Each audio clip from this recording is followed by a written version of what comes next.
Hey guys, Chris here from Boost Tech. We've got the 850 Newton meter MUX with us here today. We'll just put the standard computer in just to have a bit of a feel of what the standard transmission computer, is like. We haven't had this in for a while, so it might be a little bit new to me. But let's see how it actually performs with all this excessive torque. So there is no valve body upgrade, there is no extra cooling on the transmission, but we do have excessive torque compared to standard.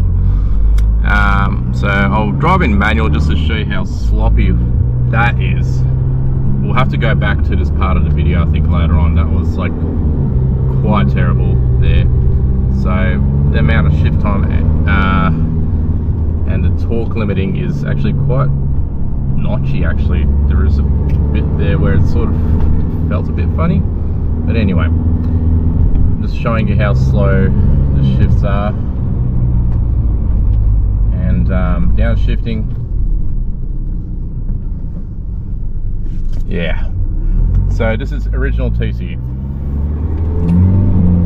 That was weird, that was weird, and that was weird. So to me, there's just like probably a bit of confusion as to what the engine performance is as translated by the transmission controller. And there is obviously delays and torque cuts that are quite excessive that, you know, you could potentially get around, but I don't think anyone will be doing it in their lifetimes successfully to what a replacement TCU can do. Everything's smooth when you're just putting around, that's for sure. I'll give it a little bit here just to see what it does. It might downshift, it might not. So foot flat.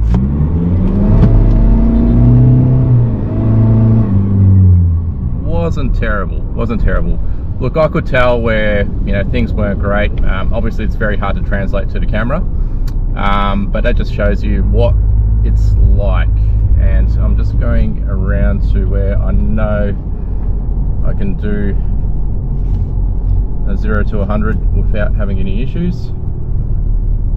So we'll do this in drive. Okay, so it had a little bit of a cool down there. Oh yeah, we'll probably turn off this. Now I haven't done this with the standard transmission controller, so we'll see what it's like. Okay, give it a bit of a stall, let's see.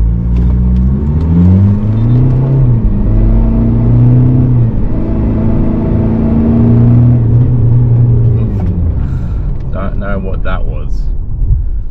That is not something I've experienced before. So yeah, okay, so found something that was already a little bit weird, but anyway, that's the standard transmission controller. I'm going to chuck the Boost Tech TCM in and see how we go. This is the actual vehicle here. This is the compound setup that I have been using, and it is the GSL type. And we have tested it with original computer, and we have also tested it with our aftermarket engine computer. So you can see probably on the timestamp that was pretty quick. I'll just go through like some manual shifts, just show you how quick everything happens. And even downshifting, smooth but fast. Okay. So that's the main things there that we can take away from manual shifting. Now I don't know if you saw, I'm actually in the same spot where I was driving before. So when we shifted first and second, there was this massive dead spot there. There was nothing there, and that still has torque cut. And if we do accelerate hard, you will see a light come on the dash. That's for the lockup coming in. So everything works. Yeah, I do have a lot of functionality in there. So that yellow light is actually a light that I've put into the system, and it's a CAN bus derived signal from the original transmission controller. It's just to show you that it's actually gone into lockup. So I'm not too sure if that's going to be useful for everyone, but it's definitely useful for me. And there are some other functionalities that I'll show you at the end of this video, where we do have warnings based on temperature and audio and visual warnings onto the standard dash. Like, you literally just plug this computer in, and it'll give you useful information as opposed to, you know, letting you basically fry a transmission before anything happens. So that's me just putting around. Everything happens quite fast, but not to the point where you're going to feel something incorrectly being done. So there is torque cuts, there is torque blips even, which the standard TCM does not utilize much, if at all. And we're going to take more and more advantage of that as time goes on, so just be aware of that. I'll probably turn off all these bits and pieces again. I'm just getting to that 100 zone, so we'll fill it out again. I'll do it in drive, obviously manual's a little bit different, and I'll show you how it goes. So this is in drive, watch the light, that's the lockup coming in, but everything functions perfectly. So here we go. Whoop, lot more torque, bit of wheel spin.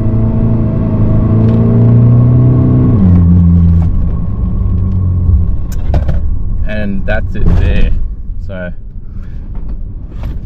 obviously it's it allows for more torque in first gear. If you're not aware, there is per gear torque limitations in the standard transmission controller, and well, I have put some torque control in there as well. You don't want to absolutely fry certain gears, but the torque's available when you want it, and we're not waiting like up to 2 or 3 seconds for the torque cut to occur, as how it is in the standard system. So I'll just demonstrate again for you something. Just give us a sec while I pull up. Alright, we're back at it. Windows update. So some of the functionality, this might be useful for some people. If we're stationary currently and we can actually take off in first, second, third, and so on, we might have a lockout gear, but at the moment it's open. The cool thing is, if you come to a stop, it'll actually remain in the gear that you've selected. So this could actually catch a few people out, unfortunately, if they're not concentrating, and it won't automatically go to first unless I set that setting. So at the moment, this is how it is. That's one thing. With lockup, so we have lockup coming on at different stages of driving, basically to prevent temperature and flare and all that sort of stuff. We've actually got rid of flex lockup, because what we have found in our testing was with flex lockup and a lot of torque or a lot of resistance to the drive, it will actually donate material into the transmission fluid if it's using a lot of flex. So the flex lockup will actually wear the clutch away to prevent flare somewhat, but not completely, and it'll wear away at the clutch. So ideally what we've done is actually use a smart way of enabling the lockup function, and when it does come on, you do get a nice little warning. I'm just demonstrating here. Well, it's not a warning, it's actually an indicator. So you get a little flash on the dash there, and that's part of the CAN bus system from the transmission. Now I'll just demonstrate on my laptop here when we go into temperature warnings. So first stage warning, which is an audio warning, you'll be getting these sort of warnings. If you bring the temperature back under control, it'll return to normal operation. But if you totally ignore, or if you encounter a situation where you are causing a lot of heat or creating a lot of heat in the transmission, we do have a secondary warning, and it comes up as this symbol, and the sound also does remain in the warning part of operation. So once you bring everything back under temperature, all these disappear. So we have tested the transmissions to destruction, and we know what their limits are, and what we do is set warnings based on giving you enough time to bring everything into a cooling stage and prevent you from overheating the transmission. We can also put a torque limitation based on the temperature, but for now we have not implemented that. Those are the main things that you should know about as for the warnings. So there are useful warnings now as compared to previously, when when you see that red light, it's basically game over. You're getting a transmission rebuild. Well, I shouldn't say that. I'd say most likely you'll be doing extensive work to make sure you haven't damaged the whole transmission and components in there. So that's how we've set it up. You can have different torque limitations based on gears. You can have different torque limitations based on your RPM as well. And those torque limitations actually get translated to the ECU, to standard ECU. So essentially, if your tuning or your modifications are done correctly, the limiting will be done in such a fashion that you won't notice the gear shifts, basically cutting engine power too much. But it is something that we can adjust, and it probably will be something that I'll be adjusting. Yeah, and torque blipping, that's an interesting one. As I said previously, we'll be implementing a version of that for manual shifting, because right now we have it for manual and auto shifting, downshifting, and so the blip RPM match is a little bit excessive if you are just in drive and downshifting. So we've only basically implemented in 6 to 5, 5 to 4, and a little bit into 3. The rest of the gear changes are nice and smooth. There is temperature compensation, and also I've made some changes there, so when you are getting into a high temperature situation, you will have more than enough line pressure, assuming there is no damage, and you will have a greater clamping force than standard in high temperature situations. So those are the main features that we have implemented, and yes, it is very, very fun to drive. And as you saw, the gear changes standard, like this, they cut so much engine torque that it's surprising how sloppy this feels, for me, now that I've got a transmission controller that does exactly what I want it to do. The shift speeds can also be set. I'll just see if I've got it in here now, but if I hold down the cruise up, it does beep at me once to let me know that it's gone into the high shifting range and high lockup range. And if I hold set down on the cruise, it'll also go into the tow mode. So there is two different modes of shifting and lockup there. Manual override is there, so if you're familiar with our kits, yes, the manual override works. I'm trying to think what else. So, oh yeah, guys that already use our lockup kits, I'm really thankful with all the support over the year. It's almost a year and a half now, and I'm not going to forget about you guys. There will be an upgrade option for the lockup kits, and that will be to also control line pressure. That will be available next year. And for the guys that don't want to have a lockup kit and want to have a transmission controller as their main source of lockup, I guess, you can upgrade, and we will give you like a rebate for returning your kit, and we will be refurbishing them, upgrading them, and putting the line pressure control into them for further customers, or future customers I should say. But if you want to hang on to your kit, we did actually find that the TPMS and the speedo correction is on a totally different channel, so that's something that we will keep, I guess, or guys will have the option to keep and use for a different purpose. So unfortunately, this vehicle is a little bit complex, and it does have a few different CAN channels, so we can repurpose the CAN hacker to do other things. So a few options there for guys. I haven't forgotten about you. Like, truly really appreciate what you guys have done for me. It just allowed me to basically create more products that would be purchasable and tested and working, and essentially, I get to be a mad scientist and create things. So really appreciate that. Yeah, I'll go for a little bit more of a drive now. Like, I've just been sitting here on the brakes in drive for a while, so let's just have a bit of a look as to how everything works. That shift is obviously quick into second. We're not waiting for an additional second. we've gone back into first. Okay, here we are. So I'll just drive normally. You can feel we got stupid drivers in Sydney.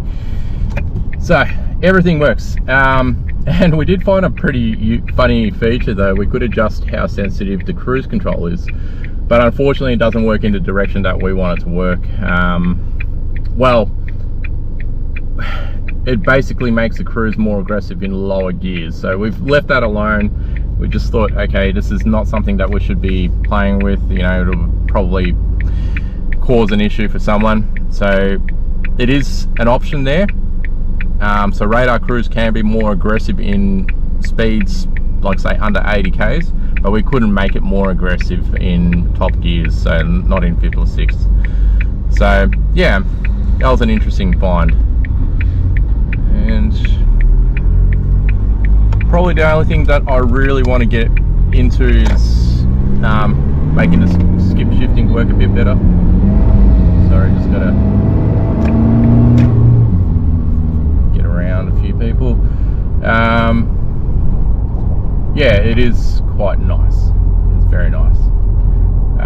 So skip shifting is something that we're going to implement. So right now we do have to go through each gear sequentially if you are manually shifting. So if you are, say, using the manual side of things and you flick over back into drive, what should happen is it should select the most desired gear, and instead of going through every gear change to basically reach the desired gear. So with a bit of time, like, you just have to bear with me. There will be updates as we go, and obviously the more of these that go out into the field, the more feedback we'll have, and yeah, there will be changes, there will be implementations of changes. But yeah, having multiple maps is definitely a bonus for your transmission shifting and lockup schedule. Yeah, the warnings are definitely useful. Yeah, and basically we're making everything a little bit more pleasurable to drive. So I'm going to be running my ECU in this over Christmas. We did limit the ECU output from the standard computer after our dyno time. We did actually achieve over 260 horsepower, believe it or not, and quite a lot of torque, but we did find that we were dropping off rail pressure as we're demanding more and more milligrams per stroke. So we're above 100 milligrams per stroke, which I know some guys have struggled to even attain. So yeah, we just know that with the airflow that we got right now, we're limited. I'll chuck my computer in and I'll see how we go. It won't function as nicely as a standard OE ECU in terms of, you know, integrating with everything like radar cruise, for instance. So the cruise will be in the basic type, for instance, and it'll be more orientated for, like, you know, sports use. So I'm going to probably use both the OE and my ECU as plug-in options, and basically if I really want to muck around and probably take this down to diesel assault, wink wink, yeah, then I'll be changing out for my computer. So there is obviously more of a sporty race, motorsport racing, I guess, orientation with that, and it will integrate way better with the transmission controls as well. So yeah, we'll see how things end up, and that's basically it. So everything works, I'm happy, and this is due for release at the start of 2025. Thanks guys, appreciate all the support.